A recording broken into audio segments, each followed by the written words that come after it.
नमस्कार भावांनो, परत एकदा स्वागत आहे तुमच्या भावाच्या चॅनल मध्ये. आजचा ब्लॉग फक्त भावांसाठी डेडिकेटेड आहे. आज जे थोडं स्पीच आहे ते भावांसाठी आहे.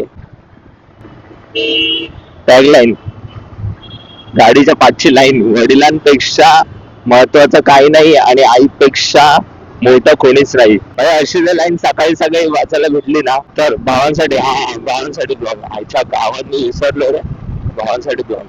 त्या ब्लॉग मध्ये असं आहे, काही मुलांच्या आयुष्यात आहे ना खूप प्रॉब्लेम्स असतात. म्हणजे ना आपण विचार करतो पण ते प्रॉब्लेम्स खूप असतात आणि ते आहेत ना मुलं कधी कोणाला शेअर आउट, इव्हन आपल्या मित्रांना पण शेअर आउट नाही करत की माझ्या घरी असं आहे, माझ्या लाईफ मध्ये असं प्रॉब्लेम चालू आहे. काही गोष्टी नाही शेअर आउट करत. तर त्यांचं सगळे काय असतात, पैशाचे प्रॉब्लेम असतात, फॅमिलीचे प्रॉब्लेम असतात, बाहेरचं काय रिलेशन असेल त्याचे प्रॉब्लेम्स असतात. भाई ते नाही शेअर आउट करत.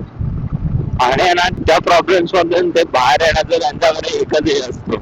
एकच हे नाही भाई, खूप असतात. काही जण दारू पितात, त्यांना दारूची सवय वाटते ते बाई दारू पितात. जर दुसरं काय असेल तर बाई, पण हे व्यसन खराब आहे, मी सजेस्ट नाही करत. माझं तर असं आहे की जराशा प्रॉब्लेम वाटला की फक्त गाडी काढायची, थोड्या वेळासाठी बाहेर तरी गेलो ना, चेहऱ्यावरती ती हवा लागली ना की थोड्या वेळासाठी काय नाही होणार, प्रॉब्लेम थोडे कमी होतात, शांत होतो आपण. प्रॉब्लेम कमी नाही, त्रास कमी होतो.